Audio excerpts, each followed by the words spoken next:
سڵاوتان لێبێت و ئەم کاتتان باش بینەرانی خۆشەویستی تەلەڤیزیۆنی کۆمەڵە. بە یارمەتی هاوڕێیانی هاوکارم لەگەڵتانم بۆ پێشکەشکردنی گەشتی هەواڵەکانی سەر لە بەیانی ڕۆژی هەینی. سەرەتا سەردێڕی چەند هەواڵ. بەردەوامی ناڕەزایەتیەکانی خەڵک دژ بە خراپی دۆخی ئابووری و ژیانیان لە ئێران و کوردستان. بەیاننامەی کومێتەی سەراسەری خوێندکارانی کوردستان بە مەبەستی پشتیوانی لە ڕاپەڕینی خەڵک لە ئێران. گیانبەخکردنی 4 هاوڵاتی بە تەقەی هێزەکانی ڕژیمی کۆماری ئیسلامی. هێرشی هێزەکانی ڕژیم بۆ سەر گوندی سەنگان دەشتیاری لە پارێزگای سیستان و بەلوچستان. و لە سێدارەدانی 8 بەندکراو لە زیندانەکانی ڕژیمی کۆماری ئیسلامی.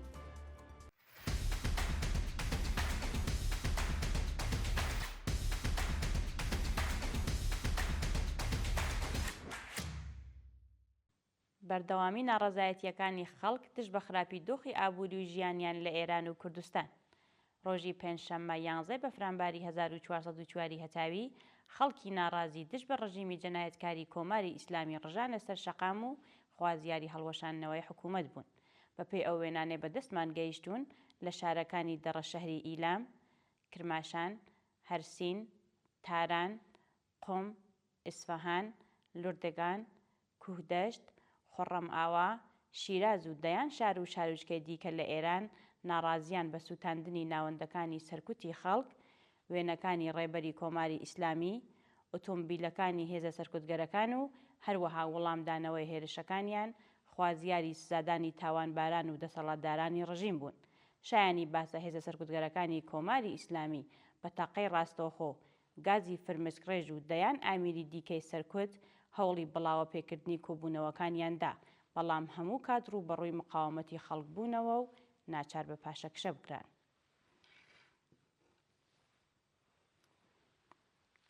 بەیاننامەی کومێتەی سەراسەری خوێندکارانی کوردستان بە مەبەستی پشتیوانی لە ڕاپەڕینی خەڵک لە ئێران.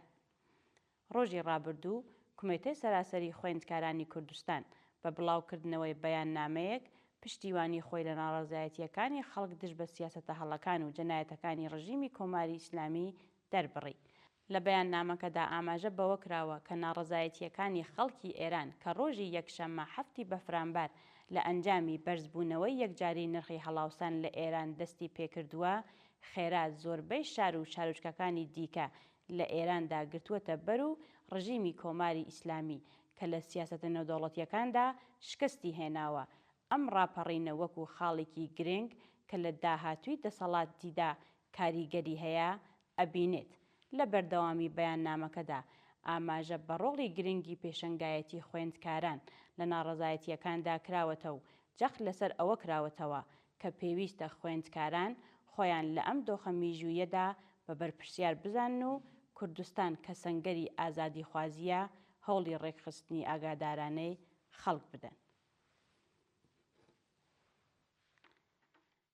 برینداربوونی هاوڵاتیک بە تەقەی مین لە مەلەکشاهی لە ڕۆژی چوارشەممە 10 بەفرانباری 1404 هەتاوی بەهۆی تەقینەوەی مینێکی پاشماوەی شەڕی نێوان ئێران و عێراق هاوڵاتیکی خەڵکی مەلەکشاهی ئیلام بریندار و ڕەوانەی نەخۆشخانە کرا.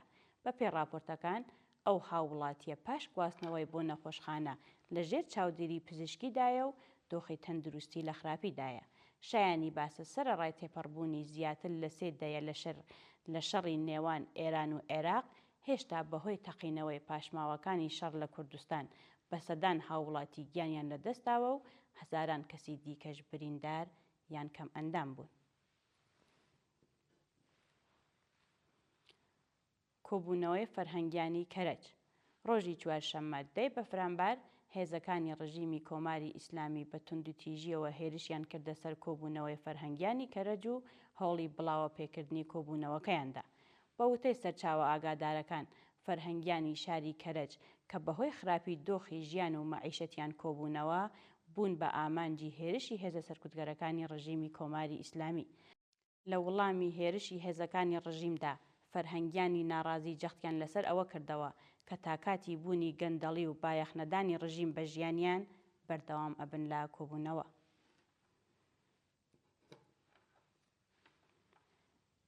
گیانبەخکردنی 4 هاوڵاتی بە تەقەی هێزەکانی ڕژیمی کۆماری ئیسلامی.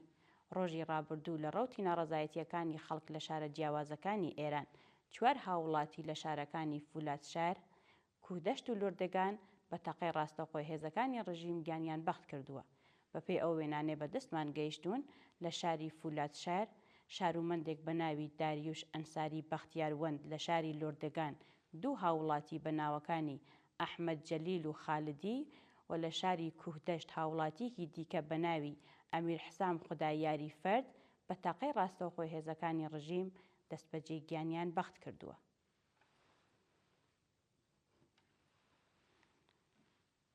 پشڕانی ئاو لە زیندانی شەیبانی ئەهواز.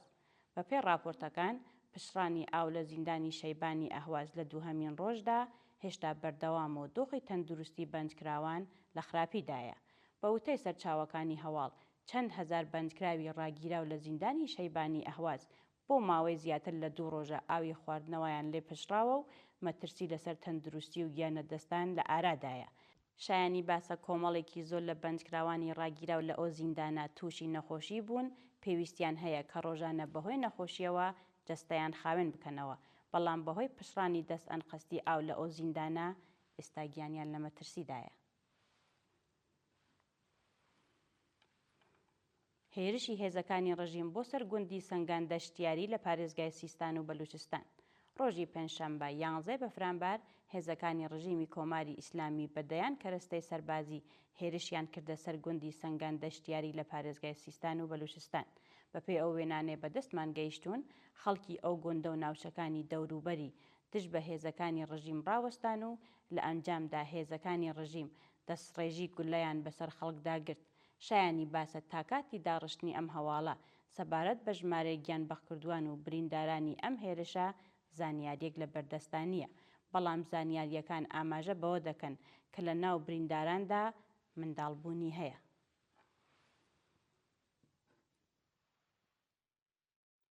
دوایین هەواڵمان سەبارەتە بە لە سێدارەدانی 8 بەندکراو لە زیندانەکانی ڕژیمی کۆماری ئیسلامی.